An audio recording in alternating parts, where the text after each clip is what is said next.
So we are reading Hands of Light by Barbara Brennan. We are on chapter 22, page number 219 of the book and page 233 of the PDF.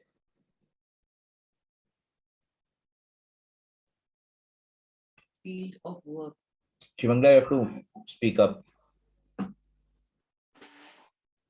If you are having trouble letting the guides come into your field, I suggest the following exercise.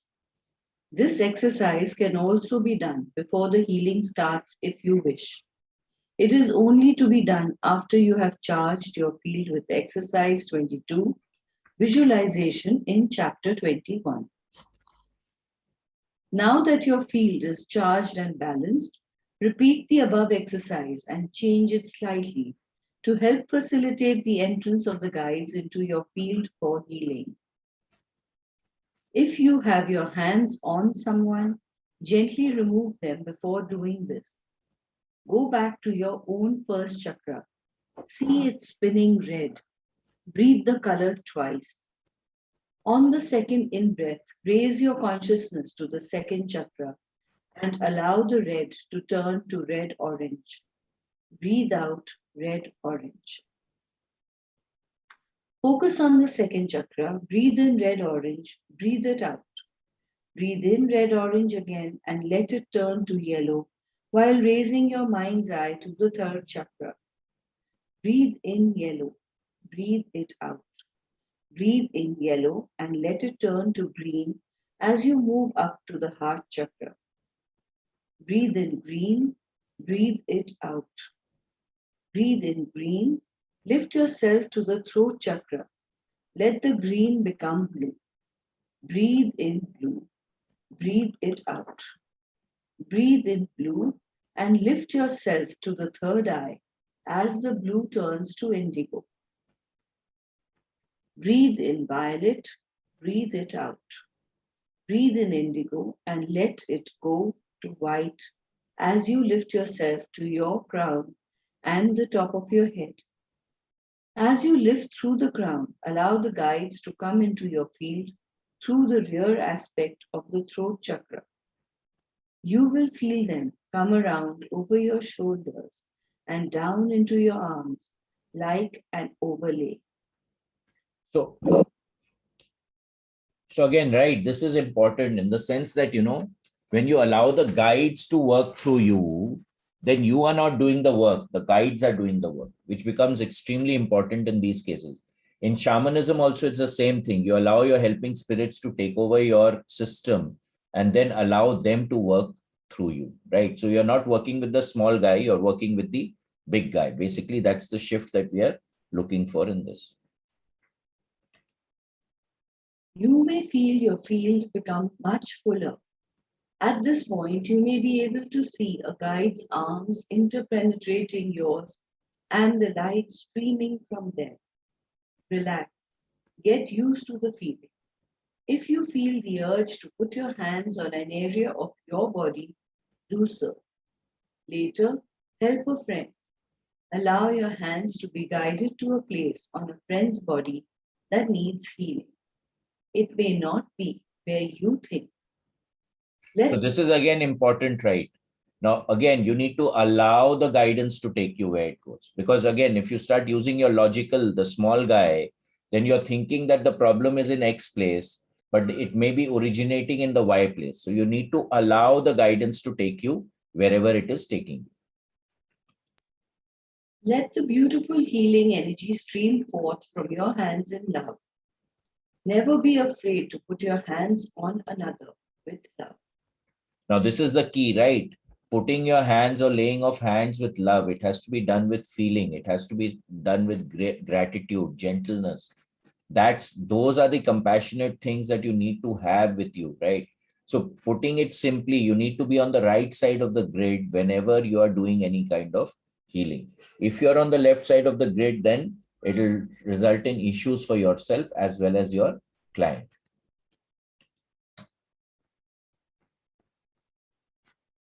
Healing the etheric template level of the aura, fifth layer of the auric field. If the guides decide to do etheric template work, the healer will be signaled, simply to lay hands on the body in two places, usually over two chakras, and to allow the hands to rest there. From this point on, the guides control everything that goes on, and the healer is largely passive. As I progressed in the etheric template healing work, I began to witness whole operations taking place. At first, I found this hard to believe because they appear to be so similar to an operation on the physical level performed by surgeons in the operating room of a hospital. I also, of course, thought I was projecting the whole thing. I asked two friends of mine who are very clairvoyant to come and sit in on some healings to see if our experiences correlated. They did. So again, what happens is psychic surgery takes place at the etheric level. So if anything is going wrong at the physical level, it is also going wrong at the etheric level. So when you start healing it at the etheric level, the healing automatically starts taking place at the physical level also. Shivangla, your volume is not good at all. Either you're not close enough to the mic or whatever, I don't know.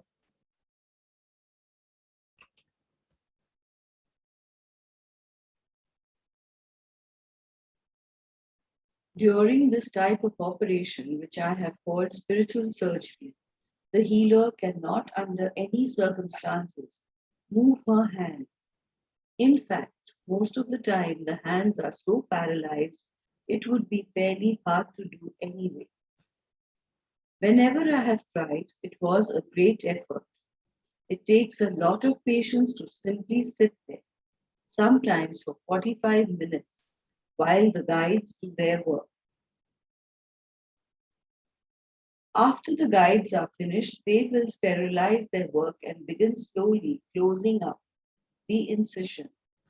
The etheric hands of the healer slowly begin to surface and merge with the healer's physical hands. Again, this takes patience. Sometimes I get bored. Finally, the hand on the lower part of the patient's body, usually my right hand, comes loose, and the guides usually direct me to bring it up the body to the left hand. I then slowly remove the left hand and then step by step, with delicate hand and finger movements, I reconnect the newly restructured area of the etheric template with the template of the part of the body around it. This is done by slowly moving the hand up through the chakras. The healer's hands do not move away from the body until the incision is closed and the new and old fields are reconnected. Shivangla, you missed a paragraph.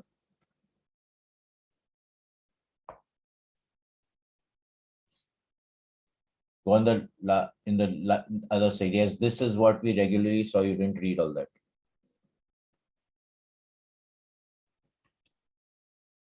Oh. This is what we regularly saw. As I allowed my hands to passively rest upon the patient's body, my etheric hands would detach themselves from my physical hands and sink deep into the patient's body. Then the hands of the guides who do etheric template work, whom I call the surgeons, would reach through my etheric hands and literally perform an operation. When they did that, the size of my etheric hands would expand greatly.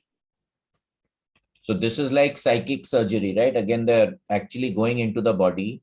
And as I repeated previously, this happens in Philippines. There was a doctor in UK also used to do it. I have a book, The Psychic Surgeon. John of God in Brazil does it all the time. So there are a lot of people who are doing these psychic surgeries. To do an operation, the guides would stick tubes through my arms, down through my hands, and into the body of the patient. Apparently, they use all the same equipment that a normal surgeon does: scalpels, clamps, scissors, needles, syringes, etc. They cut, scrape things away, cut things out, do transplants, and sew things back up again. At one point, I saw a large syringe float down my arm and into the body of the patient, whose spinal nerves were being rejuvenated and sewn back together. I looked up at my friend and asked, "Did you see that?" She said yes, and went on to describe the same scene I was witnessing. Since then, we have done many healings together, always correlating what we see. So yeah, so many times people can see the same things. Shimangla, your voice is not coming good still. Are you using the laptop for the sound? The regular laptop and it's on So you have to either 100%. speak up or bring it closer to you. It's 100% sound. What do I do? You bring it closer to you. You have to come closer to the mic, Shimangla.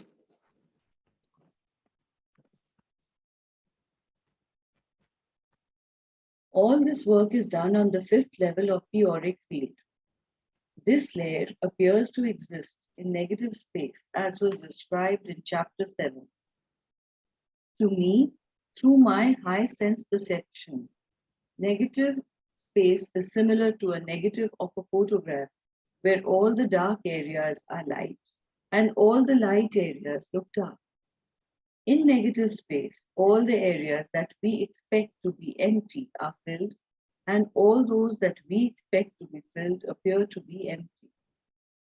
On this level, all of what would be empty space looks dark cobalt blue, and all the auric lines appear to be empty spaces within that cobalt blue field. Once one has entered into that level of reality, it seems perfectly normal.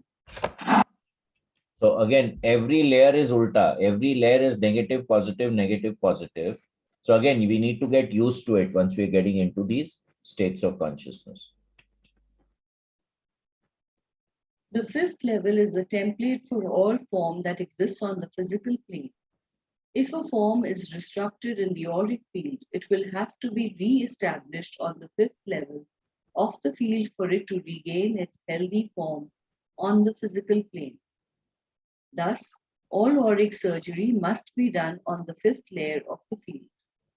Etheric surgery, then, is essentially the task of creating a new negative space for the etheric body of the patient to grow into and become well. So this is very much like a mold which is getting created, and then the rest of it falls in, right? If you want to make a casting, first you have to create the negative shape of the cast, and then the liquid is poured into that for the casting to come out. Even when they're making these crowns, etc., they take an impression. Using the impression, they create an ulta image, and then the ulta image ke upar they make the crown in your teeth also. So in the same way, the field also works on the same principle. During this type of operation, which I have called spiritual surgery, the healer cannot under any circumstances move her hands. In fact, most of the time the hands are so paralyzed, it would be fairly hard to do anyway. Whenever I have tried, it was a great effort. It takes a lot of patience to simply sit there, sometimes for 45 minutes while the guides do their work. So again, this is mind awake, body asleep. So the body is totally taken over by the spirits, and then the guidance is done. This is something that used to happen to the explorers also. When they were going into these altered states, the spirits actually used to take over their body and do healing. As I mentioned before, we actually hear a recording of an actual session where the body of a explorer is taken over by the spirit and then by the person who has passed on, and the retrieval is done. It's an amazing track to hear. Amazing. It really puts a lot of things into perspective when we hear these recordings. After the guides are finished, they will sterilize their work and begin slowly closing up the incision. The etheric hands of the healer slowly begin to surface and merge with the healer's physical hands. Again, this takes patience. Sometimes I get bored. Finally, the hand on the lower part of the patient's body, usually my right hand, comes loose, and the guides usually direct me to bring it up the body to the left hand. I then slowly remove the left hand and then step by step, with delicate hand and finger movements, I reconnect the newly restructured area of the etheric template with the template of the part of the body around it. This is done by slowly moving the hands up through the chakras. The healer's hands do not move away from the body until the incision is closed and the new and old fields are reconnected. Let us return to the patient, Mary. For the last part of this chelation, Mary has been lying on the healing table in a serene, relaxed state. So now, if you look at this, right, what she's saying over here, the healers, this is done by slowly moving the hands up through the chakras. So this is very like what we do in biofield tuning also, where we are doing columning, where we are connecting the different layers of the chakra and allowing it to connect to the whole field. And it really works in getting the chakras working properly. She has drifted a bit out of her body and is resting. The auric field is continuing to utilize the energy it has received to heal itself. Mary is ready for etheric template work on her hiatal hernia. As you place your hands upon the third and fourth chakra, your etheric hands begin to flow downwards and you begin to become more aware of the inside of the body through whatever your best way of accessing is. To feel, hear, or see it. So again, we all have the way that we sense the best, right? It could be a sense of knowing. You could actually be seeing it. You could be feeling it. You could also be hearing it for all that matters, right? You could also be smelling it. So again, you have to see what is the sense that you use and you're most connected to whenever you're doing any kind of healing work. Of course, you can have a mix and match also. You are sitting in negative space, but it feels completely normal. Your energy field around your body expands as your vibrational rate increases. So again, what does this mean? That you are sitting in negative space. So that means that you've taken your frequency to an altered state of consciousness. You're going into a higher vibratory state. So you're operating at the frequency of the fifth level of the auric field rather than being in C1 consciousness or in the physical body level. You sense a presence behind you, maybe even more than one. Gently, ever so gently, the guides slip through your auric field. It feels very familiar, very comfortable, and most of all, it feels wonderful. You have been lifted to a state of angelic serenity. You are at peace with the universe. As you sit and surrender to your own higher creative power, you observe the guide's hand slipping into the body of your patient through your etheric hands. So again, this merging with your spirit guide and your own field can be a very, very therapeutic and a healing experience for the healer also, because you're shifted into a higher state of consciousness because your guide is vibrating at a higher frequency. So when they merge with you, automatically your system goes into a higher rate of vibration. You watch them sewing up the hernia in the diaphragm. At first, you are incredulous, but then it also seems so natural that you simply allow it to happen. What is important here is that the patient gets well. You trust in knowledge that goes beyond your normal, narrow self-definition and allows the healing to take place. So again, when this happens for the first time, it can be pretty daunting, right? So now the point is that you have to let go of your belief system that this can happen or not happen. So again, we are taking a step out of the regular state of being that we operate in. We have to take a step out of it. We have to step into the unknown and then allow things to happen. Experience the experience for the experience. The guides repair the tear and reconnect the new restructured template with the rest of the fifth layer template. Then you feel them beginning to withdraw their energy. You will be surprised how deep your etheric hands work into the field of the patient. You didn't notice it so much going in, but now as the energy field begins to pull out, you will feel it moving upward. The patient may notice it too at this point. Next, you will feel yourself gaining more control over your right hand. Its connection to your patient's aura loosens and you begin to slowly withdraw it. When it is fully withdrawn, flex your fingers a bit to exercise the hand. Now, with your right hand, sink into the fourth chakra and loosen the left hand. Slowly, gently remove the left hand. You are ready to move to seventh layer work. But first, a few more tips on etheric template healing. During etheric template surgery, the guides control the color frequencies, direction of flow, and location of the work. The more you trust and follow, the more they will be able to do. So again, if you start creating a hindrance to their work when they're actually working through you, and of course, it's something that you develop a relationship with your guides also, right?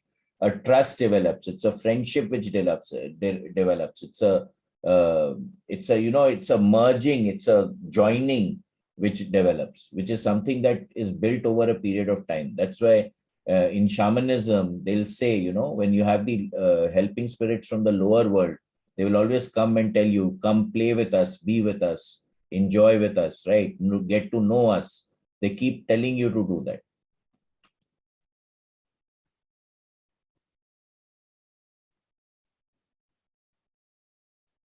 In addition to normal surgical procedures, they sometimes direct you, the healer, to hold both hands and arms across the body very still and ask you to raise yourself to higher vibrations and allow the strong force of lavender and even sometimes silver to come through. You must not move under this circumstance as the flow is very strong and will disrupt not only your patient's field but yours as well. After sufficient energy has been poured through to knock the configuration loose, the guides then reverse the energy flow and suck the loosened energy back up and out. This is a higher level of healing and probably uses sixth level energies. It removes specific etheric template forms from the field, like the psychic forms of viruses, bacteria, or, in one case, white seed-like objects from the blood of a leukemia patient so that they cannot regenerate themselves in the person's physical body. So again, even in shamanism, we suck out things, Some shamans use pipes and they suck things out of the body system. Some will actually go into the body and pull out things. Many times they're critters, they're like, insects which are there in the field, which they actually come pull them out and take them out. Sometimes there are darts where someone else is envious of you or jealous of you. They throw, they don't, many times it is unknowingly done also. These darts come and hit your system. So in shamanism, all those things are also cleared. So over here, what she's saying is you pull out these things from the field and then deposit it wherever. In shamanism, of course, we put it into moving water. Over here, again, she will again ask the angelic beings or the guides will take care of it themselves. From time to time, a small group of us who have developed high sense perception meet to give mutual support to each other in regard to our personal lives and dealing with all the issues that arise in our lives from being clairvoyant, clairaudient, or clairsentient. So again, whenever you're going into a higher state of perception, your worldview is bound to change, right? The way that you perceive the world is very different from the way that others are perceiving the world. So naturally, it causes a disbalance, right? So naturally, you have to be in company of people who can also perceive at the level that you are perceiving. These disbalances are something that you need to get used to, and then ultimately transcend. Like you'll start getting to know who was who in your past life, or what was the association. You may start actually knowing things before the other person knows the thing or is going to say the thing, right? So now that becomes a little bit of a difficult situation. I tell this to all people who've attended the excursion and the gateway voyage, and especially the gateway voyage, that I told you so is going to become very common in your vocabulary, but you should refrain from using it. Because when we are going into these states, a sense comes in, right? You know things before they are going to happen, or that predictability starts to come in. So again, I told you so really irritates the other person. So whoever's, I don't know how many of you have experienced this, but this automatically starts to happen once you're getting into these states, these higher states of consciousness. We also do exchange healings with each other. We each become the patient. This work is very productive because not only do the healers see what is going on, but so does the patient. This work has verified many of my perceptions and also helps create a clear framework with which to describe these experiences. We are learning how to look into each layer of the aura, what the experience is like, and what new healing procedures can come from the information we receive. So again, growing the practice, right? It's very important. So you must keep learning. You must keep putting in new techniques. You must keep getting new downloads. How to do the healing better, right? And as you do the healing, new ideas automatically start to come up. Number 5, healing the Catering template or restructuring the golden auric grid, 7th layer of auric field. Many times when the auric field is disfigured on the 5th level, it is disfigured on the 7th level as well. So Catering template restructuring needs to be done. It is usually done before the healer concentrates on the 6th level healing, although by this time in the healing, some 6th level frequencies have automatically come through. 7th level work is very different from 5th level work in that the healer is very active. So again, each level of the auric field has its own frequency, right? Its own frequency of vibration. So things that are happening in the 5th layer, it's very different at the 7th layer or the 6th layer or the 4th layer, and so on and so forth. 7th level work is very different from 5th level work in that the healer is very active. In the 5th level, the healer's main task is surrender and following. Here, the challenge to the healer is to be very active in breathing and in finger and hand movement, yet still remain highly sensitized and focused at a high frequency level. It takes a great deal of mind focus and breath control to reach the 7th level. The golden light at this level is very strong and resilient. Many times it appears to be tiny golden threads that are extremely strong. Okay, so again, at the 7th level, the energies are different. Shivangla, your voice is breaking up. I don't know what you're doing wrong.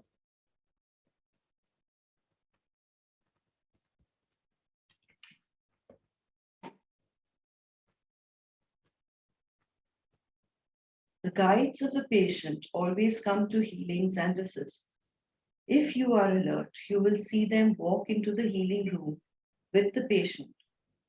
At this point in the healing, they usually pull the patient out of his body and care for him so that a deep relaxation can take place and allow for the template work to be done. Usually, the patient's experience is that of floating in a peaceful state. He usually is not aware of how deeply he was moved into an altered state of consciousness until he gets up or tries to stand up at the end of the healing. Right. So now again, our guides are always with us. It's just that we are not operating or vibrating at that frequency level where we can perceive them. So they're always around us. We need to just connect with them and ask for help. Ask them to guide us. Ask them, right? So asking is very, very important. Otherwise, they are infinitely compassionate. And they, if you want to work with the small guy, they'll tell you, okay, you want to do the work, right? And then learn from that experience. But we can actually cut it short. If we can take guidance and then work with it, we hasten the speed of our own growth. Catteric template work, which restructures the seventh layer with golden light, consists of two major parts: cleaning and restructuring the grid structure of the organs, muscles, nerves, or other parts of the body, and cleaning and restructuring the chakras. The guide's hands work directly through the healer's hands in an overlay manner. The guides come down over the shoulders and into the hands and arms of the healer. Tiny golden threads come out of the fingers of the healer, which move very rapidly as guided. The golden threads move much more rapidly than the healer's intricate rapid finger movements. To restructure the Catteric grid of an organ, the guides usually remove the grid structure of the organ from the body. This can happen only if the consciousness of the patient allows it. So again, this is like, yeah.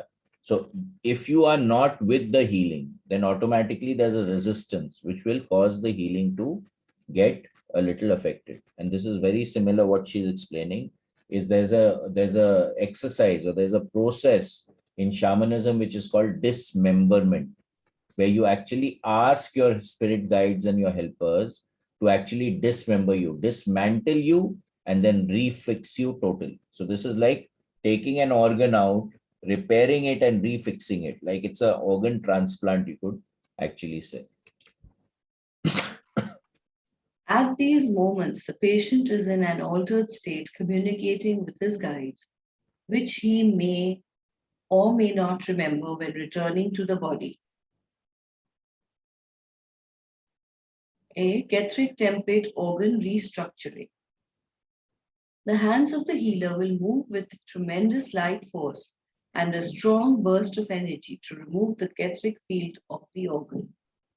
The organ then floats above the body, where it is cleaned and restructured by more rapid finger movements, which are weaving the blue etheric grid into the golden template with white gold threads.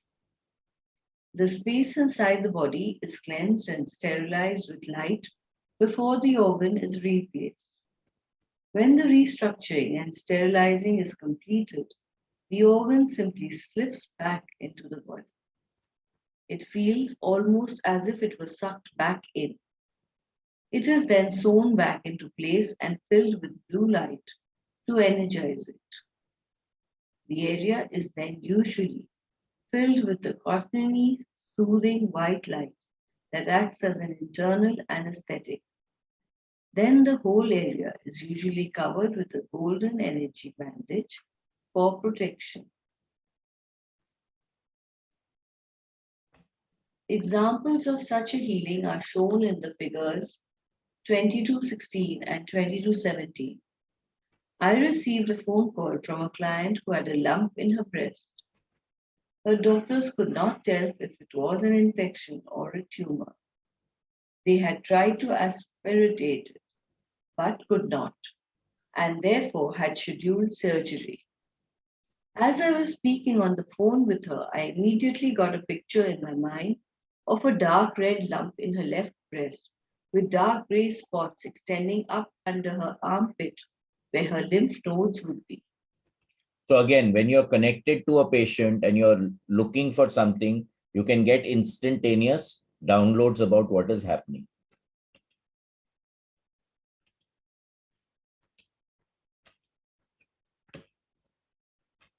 Shimangla, I can't unmute you. Please unmute.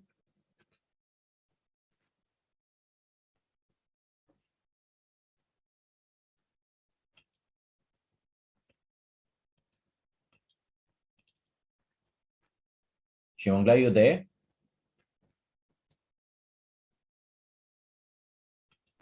Shivangla, you there? Yeah. Okay, I couldn't unmute you. To check my seeing, I asked her if the lump was located in the left breast, slightly below and to the left of the nipple. With that affirmed, I went on to tell her that I was quite sure it was not cancer and was some sort of infection like mastitis. I could tell this because of the color of dark red, which indicates infection. I also heard the guides telling me that it was a form of mastitis. However, So again over here, it's also a matter of experience, right? When you're dealing with a lot of patients and the same thing keeps repeating or the same color starts to show up, over a period of time, you build your own repertoire to make you understand what is what and then do it. 1 second.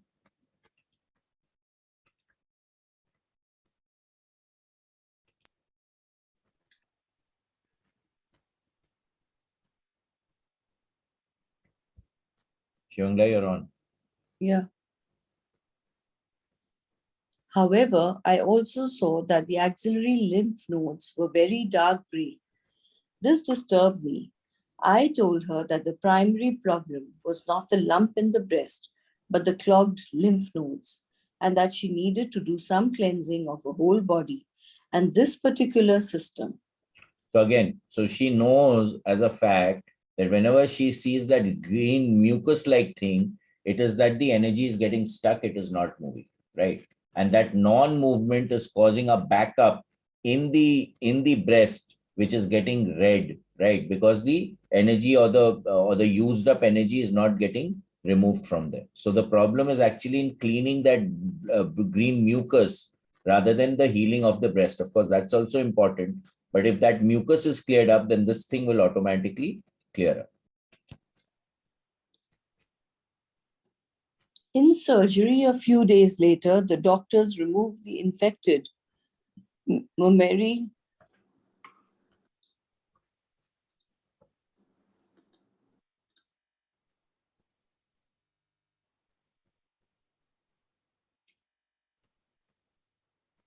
glands and diagnosed her as having mastitis infection due to clogged up lymph nodes.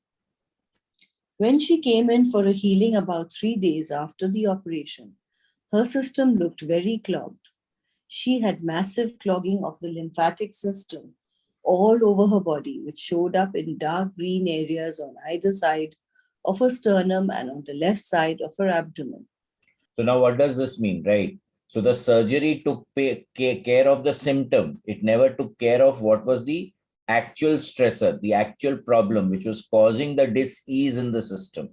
So when they removed that, the other part, the whole system the whole system went into stress and this green mucus spread everywhere. So that's why we need to be very careful when we are going into operations, especially. Her whole field was slightly gray. The red area on the left breast had mostly cleared, leaving only the scar showing as a bright red streak in the aura, with fainter red around it left from the operation. After the normal chelation and cleaning work had been done on the lower bodies, the guides removed her entire lymphatic system and cleaned it off before replacing it in the manner described earlier. Figure 2216.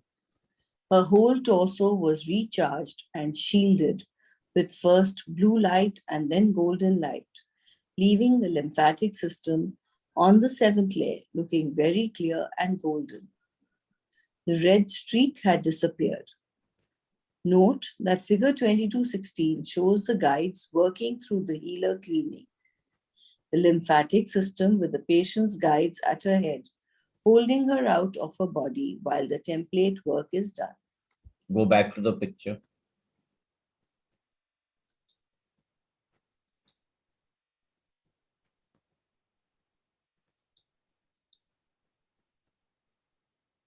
Yeah, so the guides are working through the healer. You can see the guides' hands are going with the healer. and they're working at the sixth chakra level, the patient's guides are holding her up out of the body while the work is being done, and there's a connection which is coming down. The light is coming down through the healer's hand body system to heal the, and there's a full connection which is getting created between the hands of the healer and the guides.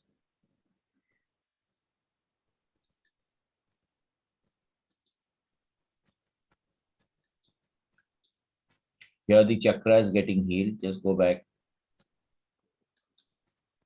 Here the one of the chakras has sprung a leak, right? So then using the hands, this is reconnected. Reconnection is being made into the central core of the chakric system so that the healing gets permanent and totally repaired.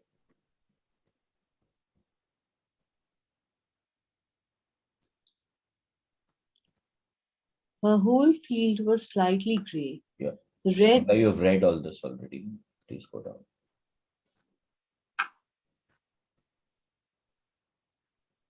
No. The red area on the left breast had mostly cleared, leaving only the scar showing as a bright red streak in the aura, with fainter red around it left from the operation. After the normal chelation and cleaning work had been done on the lower bodies, the guides removed her entire lymphatic system and cleaned it off before replacing it in the manner described earlier, figure 2216. Her whole torso was recharged and shielded with first blue light and then golden light, leaving the lymphatic system on the seventh layer, looking very clear and golden. The red streak had disappeared. Note that figure 2216 shows the guides working through the healer, cleaning the lymphatic system, with the patient's guides at her head, holding her out of the body, while the template work is done. B. Catering template chakra restructuring. A similar sequence happens in the chakra structuring, but the chakras are never removed. There are several major ways that chakras become damaged. They can be torn open, the screen over them may be damaged, a vortex can be clogged and slowing in its spinning motion. The point of the chakra may not be seated correctly into the heart or root area of the chakra, or a vortex may be sticking out or flopping over and look like a spring that has sprung. The whole chakra can be almost gone, or a small part of it can be affected. For example, in the case of Mary with a hiatal hernia, one of the small vortices of the solar plexus looked typically like a sprung spring. To heal this, you need to push it back in and sew it down. Restructure the protective screen and give it a protective cover in order to allow it to heal over a period of time. All this is done with the guides directing your hands and healing light. Your hands will move automatically. So again, the healing of the chakra. We just saw the picture where it had sprung a leak. So you use the hands to push it back and then sew it in. Let us return to the patient, Mary, who is now lifted out of her body in an altered state and in the care of her spiritual teachers. Since you have finished the fifth level healing and can perceive the tear on the seventh layer, you know it is time to move your consciousness up to the seventh level to work. You begin by increasing your nasal rasping breath rate. As your breathing rate increases, you focus your mind as much as you can on lifting your consciousness. Don't worry about hyperventilation. You will be using all the energy you pull in for healing. As you lift up into the seventh layer, you begin to experience divine mind, where all that is understood to be perfection. Soon, gold light begins to pour out of your hands as the guides reconnect through your seventh layer. Figure 2270. Your hands move almost involuntarily over Mary's third chakra. You begin to see the gold light thread sewing the small vortex in Mary's chakra. Your fingers are moving as rapidly as possible. The golden threads move thousands of times faster. The golden light forces the disfigured vortex to return to its normal position. You don't believe how much energy is flowing through you. You wonder if your body can tolerate it. You continue breathing as the protective shield is restructured. You may wonder if Mary is noticing all this and wants to know what is going on, but you can't talk. There is too much to do. Too much work is completed and the chakra is normal. Your breathing is slowing down. You are glad it is over. Your hand may hurt, but you feel wonderful. Very swiftly, you chelate lightly through the upper chakras and take a position at the head of the massage table. Put your hands on each side of Mary's head. Gently run energy into her temples to balance any remaining right-left imbalance. Now that the fifth and seventh layers are restructured and can hold the auric form, it is time to recharge it on the sixth level with celestial love. So again, there is always a process, right? So now she's talking about this process. You can experiment with it. But ultimately, I feel that you need to develop your own process of doing things, right? So we can't, again, live in a belief system. We need to get what we get, work it, and then modify it to see what works for us. 6. Healing on the celestial level, sixth layer of the auric field. To heal on the sixth layer of the auric field, you will be working primarily through your heart, third eye, and crown chakras. Cup your hands over the patient's third eye with fingers together and thumbs crossed over each other. Raise your vibrations to reach up for the light and then let it flow down through and in front of you into the central brain area of your patient. Psychically, reach for the highest spiritual reality you know by first connecting through the heart with universal love and then reaching up with that consciousness for the light. It is very important to go through the heart and wait till you enter into a state of universal love before going up through the crown. Otherwise, the healing can become very mental. It must be accompanied by deeply loving every particle of being of the patient. Mary. So again, right, whenever we are healing, if you heal with this mind, we are operating from the ego, right? We have to bring feeling into healing. Without the feeling, healing becomes very difficult to take. You have to connect, you have to care, you have to really, be with the patient. You have to allow the patient to heal through your field, right? Or make that connection with that patient. You need to really care about the patient. Only then the feeling will come. Being connected to the messianic consciousness or universal love entails holding someone in your heart and entering into a state of total acceptance and positive will for her well-being and continued existence. It is a celebration in love of the existence of the person. This means that you must enter into this state of being, not just imagine it. Maintaining this state, reach for the light and the highest, broadest spiritual reality you can experience.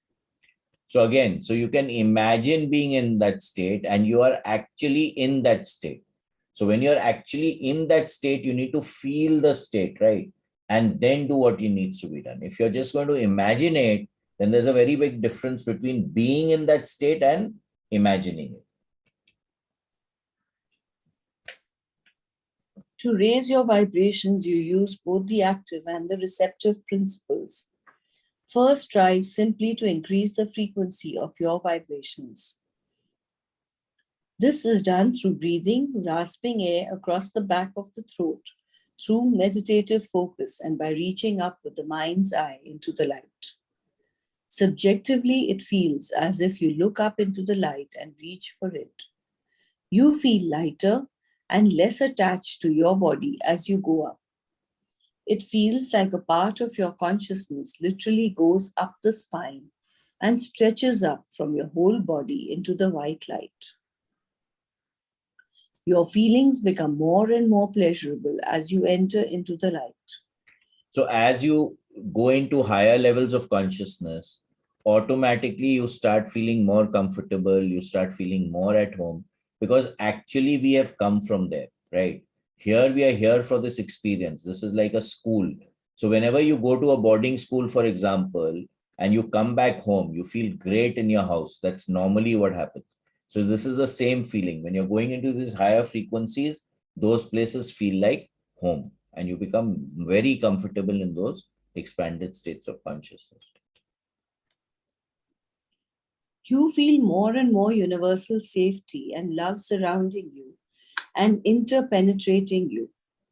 Your mind expands and you can understand broad concepts that you cannot understand in a normal state. You can accept a greater reality, and it is easier for the guides to get concepts through to you because you are not so prejudiced about the nature of the world. So again, we need to transcend our belief systems, right? And when we are going into these expanded states, all the perceptions start to expand. So what you would normally perceive in your normal physical waking reality state, in these states, you start perceiving much more, you start knowing much more, you start seeing much more, right? And that's when you need to get out of your box. You need to transcend your belief systems. That is, you have removed some of the blocks from your brain. Each step higher into the light releases you more. As you practice through the years, you are able to channel higher and higher energies and concepts. Now that you have accomplished a certain degree of liftedness, stop reaching and allow the white light to permeate your auric field, which has been raised to a vibration in harmony with the white light. It will flow down through your field into that of the patient. So now again, all these states of consciousness require practice, right? You need to be in that state. It's like when someone is climbing Mount Everest for the first time, it will be pretty difficult. Now, if the guy has climbed it 100 times, now it becomes easy because you know what to do, you know where to go, right? So it's all a matter of getting used to these states of consciousness when we want to start using them in the most effective and efficient manner. After the white light flows down into the central brain area of the patient, and that area's vibrations are raised to that frequency, go up to the next level of vibration. When the patient has reached that level, move up to the next. And in this step-by-step fashion, the central brain area of the patient lights up. The patient's aura fills with white gold light and is infused with opalescent colors. The patient sometimes sees spiritual images during the phase of the healing or falls asleep. To me, this simply means she does not yet have the capacity to retain the memory of that experience when coming back to a normal state of reality. Someday she will, and this process helps develop it. So again, this is a classic click out that we have in most Monroe programs. Every participant experiences it, where the physical mind or the brain is not able to process some data. It gets processed at a deeper level of consciousness, but consciously you're not aware of what is happening. So this is a classic click out state that she's talking about.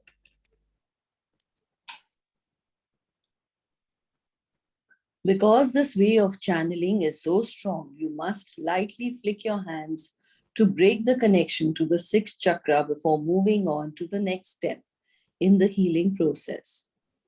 After lighting up the thalamus area of the brain and filling the aura with white light, if there is time, I generally do some work directly on the outer levels of the aura.